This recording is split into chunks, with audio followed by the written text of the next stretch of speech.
Gaza में मंगलवार सुबह हुए धमाके की गूंज सुनिए।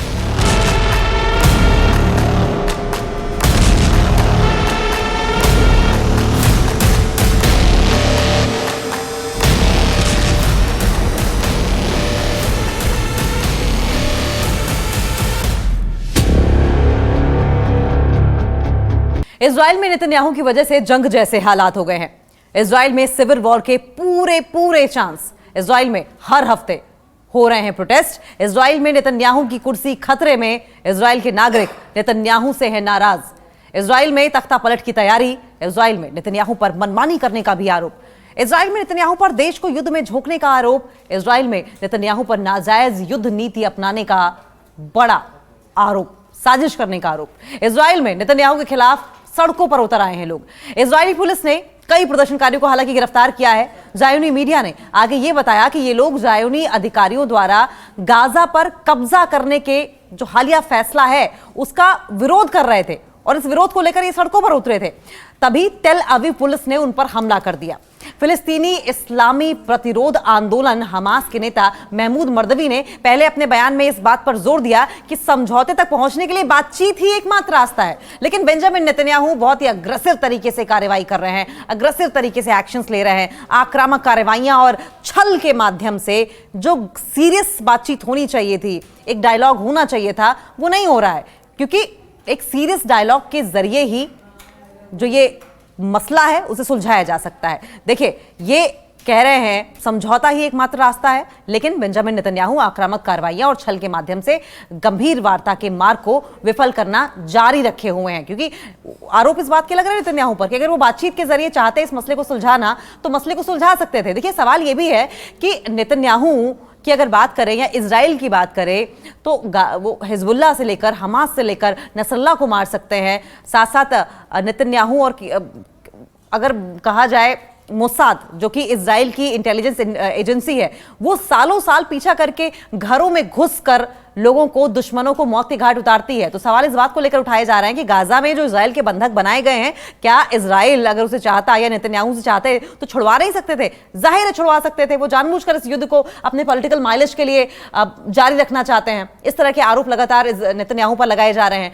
नेतन्याहू और इजरायली कैबिनेट द्वारा गाजा पर पूरी तरीके से कब्जा करने के फैसले के बाद कब्जे वाले क्षेत्र में रहने वाले जायनोवादियों में बड़ा विरोध, व्यापक विरोध और आक्रोश की लहर है। काफी गुस्से में दिखाई दे रहे हैं लोग और प्रदर्शनकारियों ने नेतन्याहू की नीतियों के खिलाफ अब प्रदर्शन करना शुरू कर दिया है। लोग कह रहे हैं कि नेतन्याहू के पॉलिसीज की वजह से हमारे लोग वहां पर बंधक बने हुए हैं और आज देश है वो युद्ध की आग में जल रहा है। और इस फैसले से लोगों में डिससेटिस्फैक्शन, अनसेटिस्फैक्शन भी देखने को मिल रही है और यही वजह है कि आए दिन सड़कों पर लोग नेतन्याहू के खिलाफ, अपने ही प्रधानमंत्री के खिलाफ इजरायली नजर आते हैं विरोध करते हुए। इजराइल के प्रधानमंत्री नेतन्याहू और उनकी युद्ध नीतियों के खिलाफ कब्जे वाले फिलिस्तीन क्षेत्रों के निवासियों द्वारा जिस तरीके से विरोध प्रदर्शन किया जा रहा है वो दिन पर दिन हिंसक होता चला जा रहा है। और जब पुलिस ने प्रदर्शनकारियों पर हमला किया तो फिर झड़पें होनी शुरू हो गई। यानी कि अगर इसी तरीके से हर हफ्ते या हर तीसरे दिन सिविलियंस में नेतन्याहू को लेकर झड़पें होंगी या उनकी पॉलिसीज को लेकर सरकार के खिलाफ विरोध प्रदर्शन, गुस्सा फूटेगा, तो जाहिर है कि एक दिन ऐसा आएगा कि धीरे धीरे करके ये चीज जो है वो और अग्रेसिव होगी और संभवतः सिविल वॉर में भी तब्दील हो जाए।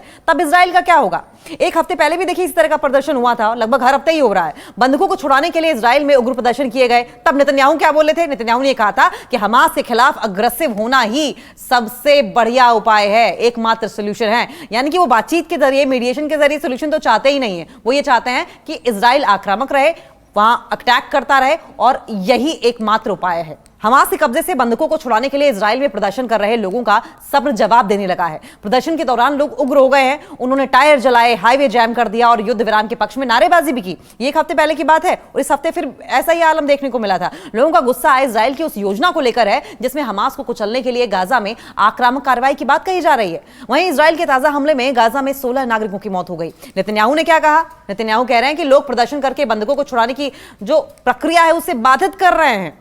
लोग इस बात को लेकर आवाज उठा रहे हैं कि वहां जो बंधक बने हुए हैं उन्हें छुड़ाया जाए, इसको लेकर आवाज उठा रहे हैं। और नेतन्याहू क्या कह रहे हैं? नेतन्याहू कह रहे हैं कि आवाज उठाकर लोग इस प्रक्रिया को और डिफिकल्ट बना रहे हैं, इस प्रक्रिया को डिसरप्ट कर रहे हैं। बताया जा रहा है कि प्रधानमंत्री नेतन्याहू सिक्योरिटी कैबिनेट की बैठक करने वाले हैं, लेकिन यह साफ नहीं हो पा रहा है कि वे सीज फायर को लेकर, युद्ध विराम को लेकर जो एफर्ट्स किए जा रहे हैं उस पर वो चर्चा करेंगे भी या नहीं करेंगे। उन्होंने कहा है कि युद्ध विराम के पहलुओं पर काम करते हुए इजराइल गाजा सिटी पर हमलों का विस्तार करेगा, लेकिन किस तरीके से करेगा यह किसी को नहीं मालूम। हालांकि प्रस्तावों को अंतिम रूप देकर जो भी बातचीत करने वाले हैं, वार्ताकार हैं, उनके पास चर्चा के लिए अभी भेजना बाकी है। यानी कि संभावना है, ऐसा पोर्ट्रे किया जा रहा है कि युद्ध विराम को लेकर, सीज फायर को लेकर बातचीत होगी, लेकिन अभी तक ऐसा किसी भी मीटिंग में होता हुआ दिखाई नहीं दिया है।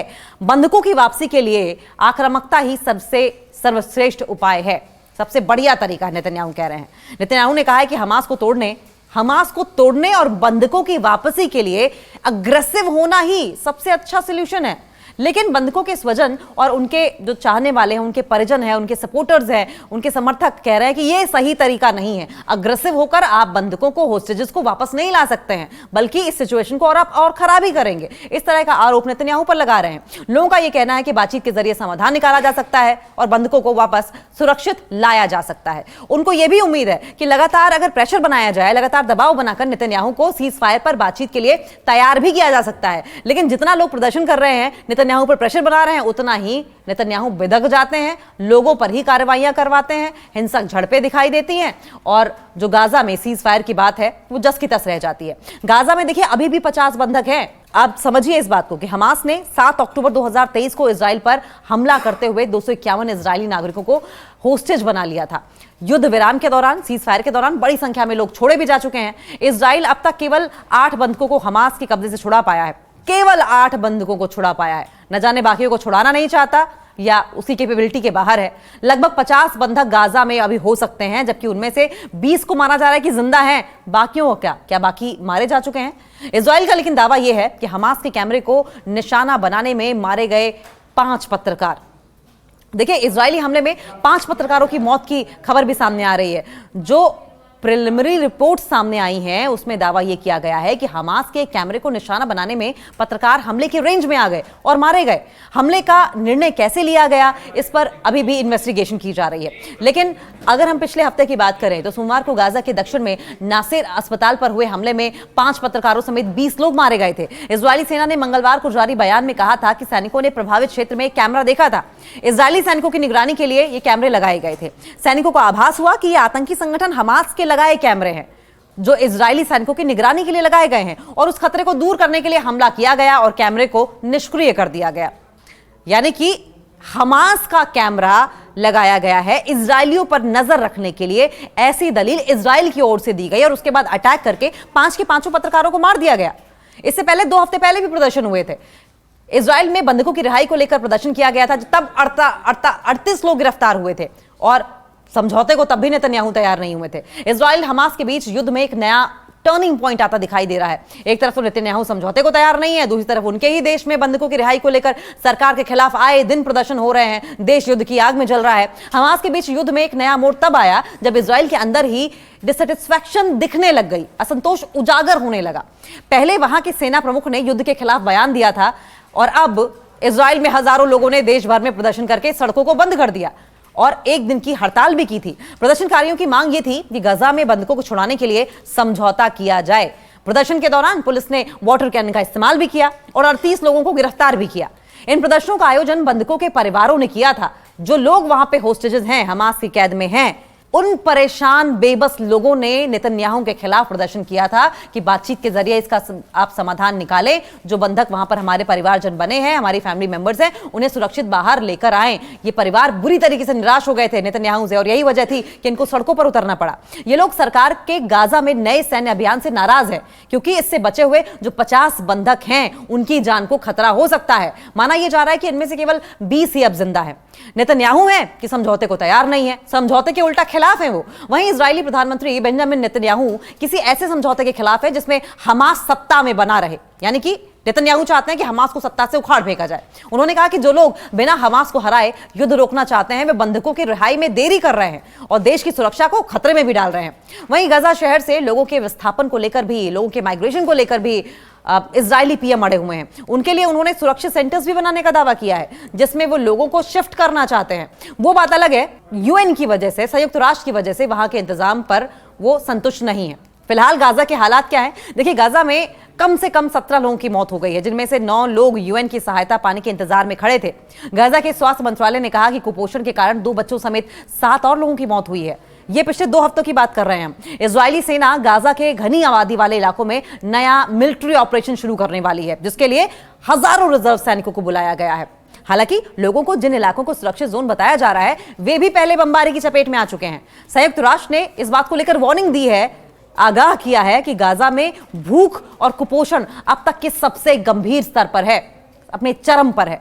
मार्च से लेकर अभी तक, मार्च से लगी पूरी तरीके से प्रतिबंध के बाद अधिकांश सहायता बंद कर दी गई है। ज्यादातर जो एड वहां पर पहुंचती थी वो पहुंच नहीं पा रही है, जब से सैंक्शंस लगे हैं, बैन लगा है। लेकिन अब भी जो मदद मिल रही है वो जो रिक्वायरमेंट है उससे बहुत ज्यादा कम है। तो ऐसे में सवाल यह है कि युद्ध की आग में युद्ध की भेंट भले वहां के बाशिंदे चढ़े ना चढ़े, भुखमरी और बीमारियों की भेंट जरूर चढ़ जाएंगे।